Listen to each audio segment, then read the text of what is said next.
انجام دادن، اما اینها هم اینطور یک عمل را به نام ثواب و محبت برای رسول الله صلی الله علیه وسلم انجام ندادن و اسناد او را در قرآن و در حدیث و در سیرت صحابه نیافتند.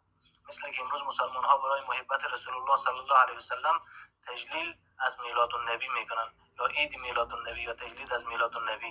یعنی او کدام روز از روزی که رسول الله صلی الله علیه وسلم ولادت کرده، تولد شده و در همون روز وفات کرده.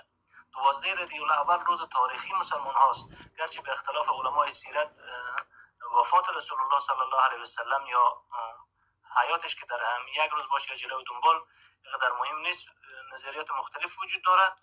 اما در این روز رسول الله صلی الله علیه وسلم تولد شده و یا از دنیا رفته. خب دستور و حکم و هدایت رسول صلی الله علیه وسلم این بوده که روز دوشنبه و پنجشنبه روزه میگرفتن. صحابه سوال کردند که یا رسول الله صلی الله علیه وسلم چرا روزه میگیرین؟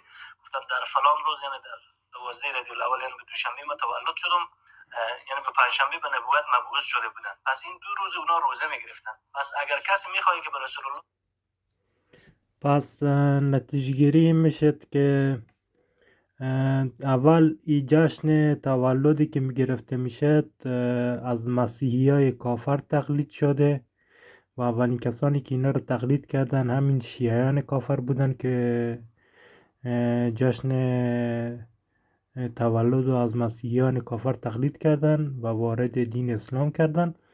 برای همین هر کسی که متولد میشد میتونه دینم به طور مثال روزه بگیرد روز تولدش.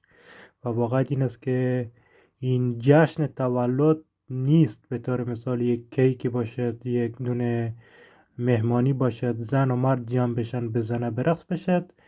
این چیز داخل دین اسلام چون بزنه برقص خودش حرام است، این محکوم است و اون جشنی که گرفته میشد اون روشش تقلید شده از مسیحا و کافرها است و اونم به طور مثال ممنوع است.